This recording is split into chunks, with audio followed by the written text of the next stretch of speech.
নির্দেশিকাগুলো আমি আপনাদের সামনে এখন পেশ করছি। ভাড়াটিয়ার অধিকার নিশ্চিতে বাড়ি ভাড়া নিয়ন্ত্রণ আইন 1991 নিয়ন্ত্রণের পক্ষে ঢাকা উত্তর সিটি কর্পোরেশন প্রদত্ত নির্দেশিকা। 1 নম্বর, বাড়ির মালিক অবশ্যই তার বাড়িটি বসবাসের উপযোগী করে রাখবেন, কারণ এর মানে ভাড়া দেওয়ার মতো উপযোগী না হলে একটি ঝুঁকিপূর্ণ বাসা কখনো উনি ভাড়া দিতে পারবেন না এবং নোংরা বাসা ভাড়া দেওয়া যাবে না। সেই হিসেবে বাড়ির মালিকের প্রধান কাজ হচ্ছে উনি যদি ভাড়ার জন্য এটা উন্মুক্ত করেন, টু লেট দেন, তাহলে অবশ্যই এটা বসবাস উপযোগী হতে হবে। নাম্বার 2 হচ্ছে বাড়িতে ইউটিলিটি সার্ভিসেস, গ্যাস, পানি, বিদ্যুৎ এর নিরবিচ্ছিন্ন কানেকশন, দৈনিক গৃহস্থলী বর্জ্য কালেকশন সহ অন্যান্য সকল সুবিধা সমূহ নিশ্চিত করতে হবে। এর কোনো ব্যত্যয় বা কোনো সমস্যার সম্মুখীন হলে ভাড়াটিয়া সংশ্লিষ্ট বাড়িওয়ালাকে অবহিত করবেন এবং বাড়িওয়ালা অতি সত্বর সেই সমস্যার সমাধান করবেন। নাম্বার 3, বাড়িওয়ালা ও ভাড়াটিয়া বাড়িওয়ালার প্রাক অনুমোদন সাপেক্ষে বাড়ির ছাদ, বারান্দা এবং বাড়ির সামনের উন্মুক্ত স্থানে সবুজায়ন, ফুল, ফল, সবজি লাগাতে পারবেন। নাম্বার 4, সাম্প্রতিককালে ভবন অগ্নিকাণ্ডে, ভূমিকম্পে ইত্যাদি কারণে মনুষ্য সৃষ্ট প্রাকৃতিক দুর্যোগের কারণে দুর্ঘটনা বেড়ে যাচ্ছে, যার ফলে অসংখ্য মানুষের প্রাণহানি সহ সম্পদ বিনষ্ট হচ্ছে। এমত অবস্থায় নিরাপত্তার স্বার্থে বাড়িওয়ালা তার প্রত্যেক ভাড়াটিয়াকে ছাদের এবং মূল গেটের চাবি শর্ত সাপেক্ষে প্রদান করবেন। উত্তরাতে যে ঘটনাটি ঘটেছে আপনারা দেখেছেন, শুধুমাত্র ছাদের চাবি না থাকার কারণে 6 জন লোকের প্রাণহানি হয়েছে। তো সুতরাং আমরা চাই যে এই বিষয়টি, এই ধরনের কোনো রিস্ক যেন না হয়। এবং ঢাকায় অনেক অগ্নিকাণ্ডের একটি বড় ক্যাজুয়ালিটিস হয় ছাদের উপরে না যাওয়া এবং বাড়ি থেকে বের হওয়ার ক্ষেত্রে তালা বন্ধ থাকার কারণে। তো সুতরাং এই বিষয়টি দুই পক্ষই এক ধরনের মিউচুয়ালি এই ম্যানেজমেন্টটি করে নেবেন। নাম্বার 5, ভাড়াটিয়া মাসের 10 তারিখের মধ্যে বাড়িওয়ালাকে ভাড়া প্রদান করবেন।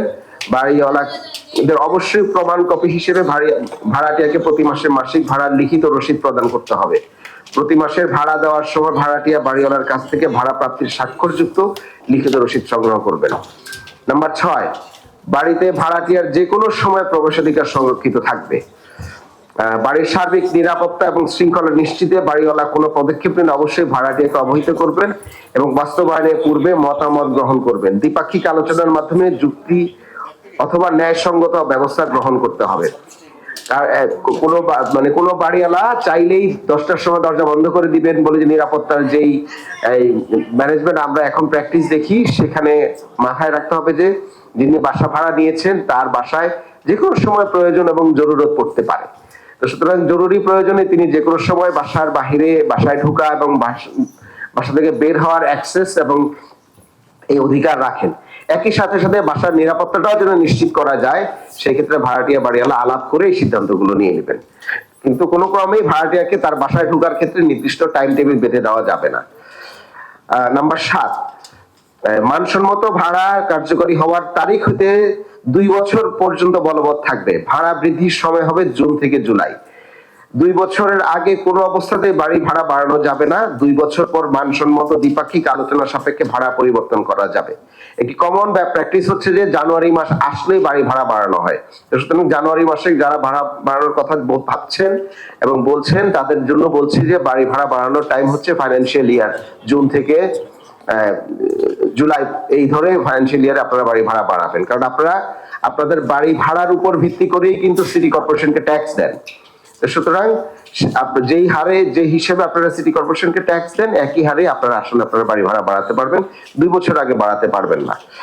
নির্দিষ্ট সময় ভাড়াটিয়া ভাড়া প্রদান করতে ব্যর্থ হলে বাড়িওয়ালা ভাড়াটিয়াকে মৌখিকভাবে সতর্ক করবেন এবং নিয়মিত ভাড়া প্রদানের জন্য তাগাদা দিবেন।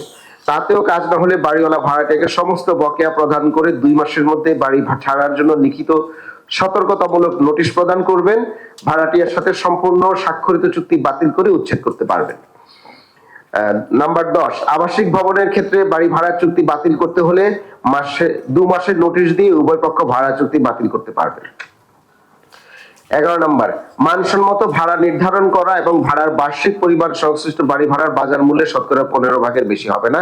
এটা বাড়ি ভাড়া নিয়ন্ত্রক আইন 2091 ধরে আমরা এই একই জিনিস আমরা এখানে রেখেছি। বাড়িওয়ালার সঙ্গে লিখিত চুক্তিতে কি কি শর্তে ভাড়া দেওয়া হলো, করণীয় কি, সেসব নির্দিষ্ট করে দিতে হবে। চুক্তিপত্রে ভাড়া বাড়ানো, অগ্রিম জমা, কখন বাড়ি ছাড়বেন তা অবশ্যই উল্লেখ করা হবে। বাড়ি ভাড়া নেওয়ার সময় 1 থেকে 3 মাসের বেশি অগ্রিম ভাড়া নেওয়া যাবে না। সিটি কর্পোরেশন এলাকায় ওয়ার্ড ভিত্তিক বাড়িওয়ালার সমিতি এবং ভাড়াটিয়াদের সমিতি গঠন করতে হবে প্রতিটি ওয়ার্ডে। উভয় পক্ষের প্রতিনিধিরা স্থানীয় ওয়ার্ড পর্যায়ে ভাড়া বিবাদের সালিশ করবেন এবং বাড়িওয়ালার সমিতি এবং ভাড়াটিয়া সমিতির লিস্ট আপনারা আমাদের সংশ্লিষ্ট ওয়ার্ড অফিসে জমা দিয়ে রাখবেন। যে কোনো সমস্যা ওয়ার্ড অথবা জোন ভিত্তিক বাড়িওয়ালার সমিতি এবং ভাড়াটিয়াদের সমিতির আলোচনার মাধ্যমে সমাধান করতে হবে। যদি কোনো ডিসপিউট তৈরি হয় কোনো বাড়িওয়ালা ভাড়াটিয়ার সাথে, তাহলে ওয়ার্ড অফিসে বাড়িওয়ালা সমিতির রিপ্রেজেন্টেটিভ এবং ভাড়াটিয়া সমিতির রিপ্রেজেন্টেটিভ সংশ্লিষ্ট বাড়িওয়ালা ভাড়াটিয়া মিলে সালিশির মাধ্যমে সমস্যার সমাধান করবেন।